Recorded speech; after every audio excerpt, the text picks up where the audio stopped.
सभी साथियों का हम वेलकम कर रहे हैं। जब भी कोई इशू होते हैं तो आप लोगों के माध्यम से प्रॉपर जगह पर पहुंच जाते हैं। प्रेजेंटली जो एलजेपी की डिमांड है, हमारी कुछ डिमांड्स आज हमने जो हम गवर्नमेंट ऑफ इंडिया और एलजी साहब से गुजारिश करना चाहते हैं। सबसे पहले हमारी डिमांड है कि we are very much particular कि हम लोगों को वापस स्टेटहुड मिलना चाहिए। तो हम लोग गुजारिश करना चाहते हैं गवर्नमेंट ऑफ इंडिया से, यहाँ सब लोगों के सेंटिमेंट्स जुड़े हैं, इमोशंस जुड़े हैं इन सब चीज़ों के साथ। नंबर 1 वो। नंबर 2 नया कश्मीर की बात है, बहुत अच्छी बात है। हम लोग भी चाहते हैं चलिए जिस तरीके से भी होगा नया कश्मीर आगे बने, लेकिन वो अभी तक कहीं पर भी पिछले 4, 5, 6 महीने हो गए, कहीं पर भी कोई चीज़ नज़र नहीं आ रही है कि जहाँ पर हम लोग ये समझ लें कि नया कश्मीर आ रहा है, नया कश्मीर हमें मिल गया।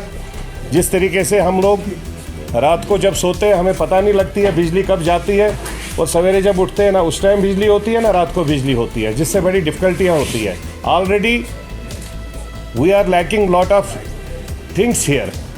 जैसे हम लोगों का इंटरनेट फैसिलिटीज़ नहीं है। इंटरनेट की वजह से हमारे यहाँ बहुत ऐसे बिज़नेस के तिजारे हैं जो काम नहीं हो रहा है। बहुत ऐसे अनएम्प्लॉयड यूथ्स हैं जो डायरेक्टली इंटरनेट के माध्यम से अपने यहाँ पर कुछ काम करते थे और अपनी रोज़ी रोटी चलाते थे। या हमारे कुछ चैनल के छोटे भाई लोग हैं जिनके माध्यम से अगर ये लोग डायरेक्ट, जिनके पास ओबी वैन नहीं है, बाकी सब फैसिलिटीज़ नहीं है, तो इंटरनेट के माध्यम से वो अपने सिस्टम को चलाते थे। तीसरी बात है, अभी रिसेंटली कुछ कश्मीरी पंडित ऑनरेबल होम मिनिस्टर साहब से मिलने गए। तो हम लोग होम मिनिस्टर साहब से ये गुजारिश करना चाहते हैं कि अगर कश्मीरी पंडितों से मिलना है तो आप जगती में जाकर, जहाँ रियल माइग्रेंट्स है कश्मीरी पंडित, अब कोई यूएसए से आता है, यूके से आता है और वो बोलेगा कि वो रिप्रेजेंटेटिव है कश्मीरी पंडित का, या कोई यूके से आता है, यूएसए से आता है, फिर वो मुस्लिम का रिप्रेजेंटेटिव बन के दिल्ली में मिलेगा, तो I don't want to accept him because we are grass root people, we are working at this place. हम लोग ग्राउंड जीरो पर सब लोग रहते हैं। अगर किसी से मिलना है गवर्नमेंट ऑफ इंडिया से, वो उन लोगों से मिले जो रियल सेंस में माइग्रेंट्स है, और उनकी एक पॉलिसी क्लियर करे कि रिटर्न रिहेबिलिटेशन की क्या पॉलिसी है, वो प्रॉपर क्लियर कर ले। उसमें जो एक कन्फ्यूजन क्रिएट हो गए, कोई कहता है 10 डिस्ट्रिक्टों में अलग अलग तरीके से बनाएंगे, कोई कहता है 1 डिस्ट्रिक्ट में बनाएंगे। मैं तो सब भाइयों से गुजारिश करना चाहता हूँ, आप मीडिया के माध्यम से, जिसने अपना मकान नहीं बेचा है वो अपने यहाँ पर आकर मकान अपना ठीक करे और अपनी जगह बैठे। उसके लिए कोई तकलीफ नहीं है, कोई डिफ़िकल्टी नहीं आएगी। जबकि मैं भी मीडिया के माध्यम से और कश्मीरी कौम की यहाँ से भी मैं उनसे ये इस चीज़ की गारंटी देता हूँ कि हम सब लोग आपके साथ सपोर्ट करेंगे, समर्थन देंगे। जिसने अपना मकान नहीं बेचा है, जिसने अपना बेचा है, उसके लिए हम कुछ ये नहीं कह सकते हैं कि वो उस मकान की डिमांड करे। वो अगर लैंड कहीं ले सकता है, उसके पास एवेन्यूज़ है, फाइनेंशियल उतना है उसके पास, he should purchase land here, अपना बनाए, उसमें कोई दिक्कत नहीं है। लेकिन जिसने बेचा है वो कभी भी एक्सपेक्ट ये नहीं करे कि हम उसमें कोई भी पॉलिसी क्रिएट करके ये कहेंगे कि भाई मैंने 20 साल पहले बेचा है, डिस्ट्रेस सेल के माध्यम से बेचा है, अब मेरे को वापस मिलना चाहिए। I will never support that. I will be the last person who will support that. We will support for this thing. जिसने नहीं बेचा है उसको हम समर्थन करेंगे। अगर उसको कहीं पर डिफ़िकल्टी है, कहीं पर एनकरेजमेंट है, हम साथ में खड़े हो जाएंगे, उसको वहाँ रिलीज़ कराएंगे, सपोर्ट करेंगे नया बनाने में। उसमें हमें कोई दिक्कत नहीं। टूरिस्ट आता है, उसको दिल्ली में ही टिकट मिलती है, टिकट लेकर भी वो वहीं से आता है। यहाँ पर कुछ भी नहीं मिलता है। यहाँ डायरेक्टली ज़्यादा से ज़्यादा 1 दिन वो कहीं पर रुकता है। होटल पैकेज एक जो प्रॉपर प्रोसेस है, ये हक है जम्मू कश्मीर के लोगों का, इन पर्टिकुलर कश्मीर वैली के लोगों का, क्योंकि यात्रा कश्मीर में है और यात्रा कश्मीर के माध्यम से आज से नहीं, इतने 1000 सालों से या 500 सालों से जब भी चल रही है, तो जो बेनिफिशरीज है they should be from Kashmir region. चाहे यहाँ का होटलियर हो, चाहे यहाँ का ट्रैवल एजेंट हो, दे should be given benefits, they should be provided ticket. Bahrain में या कहीं पर हमारे बच्चे जो पढ़ रहे हैं वहाँ पर मेडिकल, वो मेरे भी टच में है। मैंने पासवान जी से गुजारिश की, पासवान जी ने भी एम्बेसी में बात की, उन्होंने इंडियन एम्बेसी से भी बात की, ईरान एम्बेसी से भी बात की। मेरे पास भी मोबाइल में डिटेल्स है, वो बच्चे भी मेरे टच में है। लेकिन मैं गवर्नमेंट ऑफ इंडिया से यही गुजारिश करना चाहता हूँ, कोरोना वायरस आजकल इन्फेक्शन इतना बड़ा हुआ है पूरे यूनिवर्स में, near about 48 countries have got involved. अगर हमारे बच्चों के वहाँ पर, अगर ईरान के यहाँ पर government embassy to embassy proper तरीके से बात करे और उन बच्चों को तब तक यहाँ पर लाए जब तक ये इन्फेक्शन और वायरस ख़त्म हो जाए, उसके बाद बच्चों को वहाँ पढ़ना है, वो बेचारे फिर वापस चले जाएंगे। I got more than 20 phone calls. एक फ़तेह कदल का है, एक निशात के कुछ बच्चे, दे कॉल्ड मी, मेरे पास नंबर से उनके मैसेजेस है बच्चों के। तो व्हाट आई मीन टू से, फिर उसके बाद फिर मैंने पासवान साहब से बात की, उन्होंने इंडियन एम्बेसी से बात की, ईरान एम्बेसी से बात की।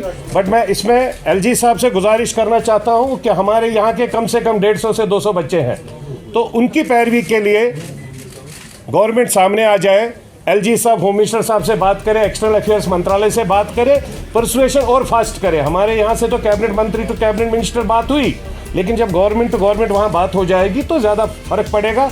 और जल्द से जल्द ऐसा ना करें कि ये लोग तब तक वेट करें जब तक गॉड फॉरबिड फिर वायरस ज़्यादा फैल जाए, जिससे हमारे यहाँ पर कोई गॉड फॉरबिड कोई कैजुअलिटी या कोई। चौथी बात है, लास्ट टाइम हमने बाबा धर्मदास वाला एक इशू उठाया था, जो आप मीडिया के भाइयों के माध्यम से जो बड़ा, जिसमें हमारा वो एक पुराना डिप्टी मेयर भी इन्वॉल्व था, 28-30 करोड़ का जिन्होंने स्कैम किया था, शायद वो अभी भी अंदर ही है।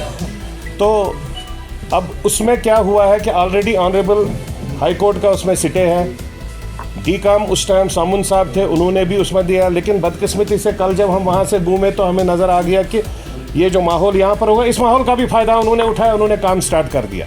जिस चीज़ को सिटे है, ये एडमिनिस्ट्रेशन कर क्या रही है, हमें समझ नहीं आ रहा है। अगर एडमिनिस्ट्रेशन इस तरीके से सोएगी, उससे क्या होता है कि बदनामी पूरे बाहर में जाती है, बाहर में सब लोग चलाते हैं जी मुस्लिम भाइयों ने हमारा जी खा लिया। खाया होता है एक आदमी ने, 2 आदमी ने, 3 आदमी ने, वो भी एक ऐसे इंडिविजुअल्स होते हैं, वो कोई हिंदू मुस्लिम सिख ईसाई नहीं होता, वो उसका इंटरेस्ट होता है, कोई भी लालची आदमी होता है, चाहे वो किसी भी कास्ट क्रीड कल्चर में है, जिसकी नज़र एक पर्टिकुलर चीज़ में रहती है, वो उसको लेके। तो आई वुड रिक्वेस्ट डीसी साहब, डिविजनल कमिश्नर साहब और पर्टिकुलरली एलजी साहब कि इसमें पर्सनली इंटरवेन करें। अगर उसमें सिटे है, गवर्नमेंट का ऑनरेबल हाई कोर्ट का सिटे है, तो उसमें काम किस तरीके से हो रहा है, हु हैज़ अलाउड देम। और अगर स्टेट वैकेट भी हुआ है, वो स्टे कैसे वैकेट हुआ, किसने वैकेट किया, उन जैसा साहिबान के अगेंस्ट भी कार्रवाई होनी चाहिए जो ऐसे इस तरीके का काम करता है। छोटा सा नहीं, बहुत बड़ा मसला है। हमारा ओल्ड ब्रिज है, उसमें पिछले 4-5 महीने से तार लगाई है उन्होंने। तो मैं गवर्नमेंट से गुजारिश करना चाहता हूँ कि ये सब चीज़ अच्छे नहीं है, लोगों को वो फैसिलिटी मिल रही है, वो बेचारे आर पार वहाँ से करते नहीं। कल ओपन हो गया था, परसों भी हमने उसमें पैरवी की, मैंने डीसी साहब से भी बात की थी, शायद भाई ने बोला था we are very fortunate, personally I don't know, but I feel personally we are very fortunate, we are very good DC here. उससे बात की थी, उन्होंने कहा था हम उसको, बट उसमें वही प्रॉब्लम होती है, शाम को 7-8 बजे हो जाते हैं, फिर बंद कर लेते हैं। तो मैं रिक्वेस्ट करूँगा, ये एक ब्रिज है, लोगों को चलने के लिए है, लोगों को फैसिलिटी है, जो घूम के आना पड़ता है वहाँ बीच में अगर वो जगह मिल जाती है तो दे शुड बी प्रोवाइड। पहले तो हमने डिपार्टमेंट से बहुत बार गुजारिश की, मैं आप मीडिया के भाइयों को गुजारिश करना चाहता हूँ, आप इसको थोड़ा हाईलाइट करिए। ये मेरा अपना पासवान जी का डिपार्टमेंट है, I am one of the directors with the department, मैंने बहुत कोशिश की। अब मेरे को लगता है मैं अपने डिपार्टमेंट में हार गया। बीपीएल जो राशन कार्ड्स है, जो टोटल फ्रॉड है, मतलब मैं खुल के कह रहा हूँ, ऑन रिकॉर्ड कह रहा हूँ मीडिया के माध्यम से, वो टोटल 80 to 90% फ्रॉड है। हम कह रहे हैं कि बीपीएल राशन कार्ड, सपोज उसमें क्या प्रॉब्लम होती है, उसमें कोटा होता है, सपोज 30,000 बीपीएल कार्ड हमने कश्मीर को देने हैं, 30,000 जम्मू को देने हैं। अब जम्मू और कश्मीर का, तो जम्मू को मैं साइड में छोड़ो, मैं कश्मीर की बात कर रहा हूँ।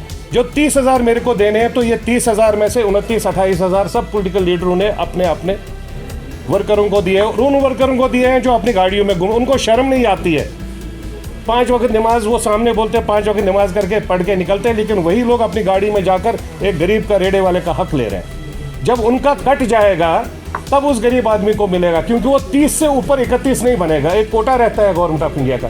इसलिए मैं आप सब भाइयों से गुजारिश करूंगा कि आप इसमें थोड़ा सा सीरियसनेस ले लीजिए। मैं पहले भी बोला हूँ, आज भी बोल रहा हूँ कि इसमें सबसे बड़ी बात क्या करनी है, जो राशन कार्ड्स है, जो राशन डिपोज है, वहाँ पर वो लोग अपना डिस्प्ले करें किस किस का बीपीएल राशन कार्ड है। अभी डायरेक्टर जो अभी प्रेजेंटली जो डायरेक्टर है, is an very honest man which we have got, तो होपफुली वो इसमें कार्रवाई करेगा। हम कह रहे हैं कि कोई भी हो, जो गरीब हो, उसको मदद मिलनी चाहिए स्कीम के माध्यम से।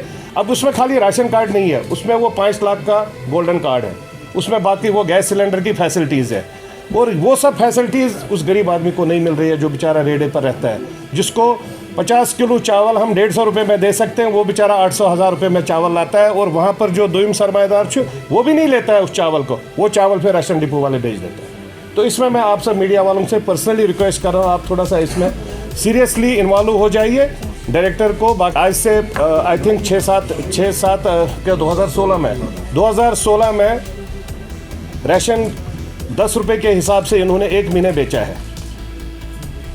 उस टाइम कहते हैं कि जो रूल था कि वो 15 रुपये के हिसाब, क्योंकि 15 रुपये जो उन्होंने शायद मुफ्ती साहब वाला जो स्टार्ट किया था, अब 10 रुपये अगर उस टाइम बेचा है अब आज 4 साल के बाद विदाउट एनी अथॉरिटी हर एक को बोला जाता है, राशन डिपो वाले को बोला गया होगा कि भाई आप अपना दे दो, वो आज हर एक से चार्ज कर रहा है 100 रुपये, 150 रुपये, 200 रुपये अपनी मर्जी से, जहाँ उसको जो मर्जी आती वो चार्जेस ले रहा है। जो 10 रुपये में उस टाइम था उन्होंने 10 रुपये में बेच दिया होगा, तो आज वो 10 के बदले 15 रुपये हो गया। उस टाइम का रूल होगा कि मतलब वो कह रहे हैं कि हमारे पास ऑर्डर नहीं आया था, at the rate of 15 rupees आप बेचिए, उन्होंने 10 रुपये का बेचा है। अब वो 5 रुपये जो गैप आ गई, इनको आज 4 साल के बाद गवर्नमेंट को याद आ गया, तो आप लोगों ने जी 5 रुपये कम किया उस टाइम, तो अब ये 5 रुपये लोगों से ले लो, तो जो that is not in proper way. But लोग बेचारे भर रहे हैं, गरीब आदमी जितने भी हमारे पास जितने भी लोग आ रहे हैं वो बेचारे वाले बोल रहे हैं कि हम राशन लेने जाते हैं, राशन के टाइम हमको बोला जाता है कि आप जी पुराना पहले 150 रुपये दे दो। So these are some of the point. इनको मैं वेलकम कर रहा हूँ पार्टी में। जुनैद भाई ये जेडीयू के साथ थे, उसके बाद बीजेपी के साथ थे, अब बताया हम बीजेपी से निकाल के ला रहे हैं, अब आप नहीं बोल सकती शो।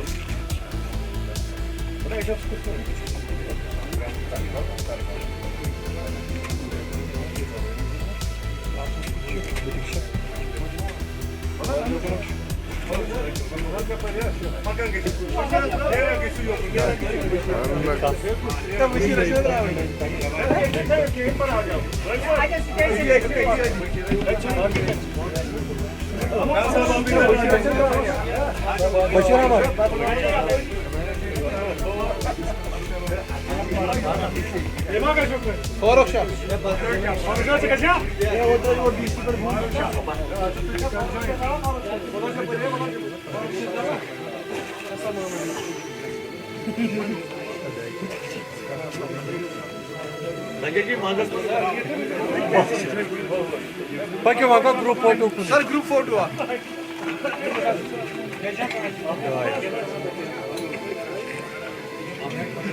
अच्छा बस वका है तुझे बस आठो जुनो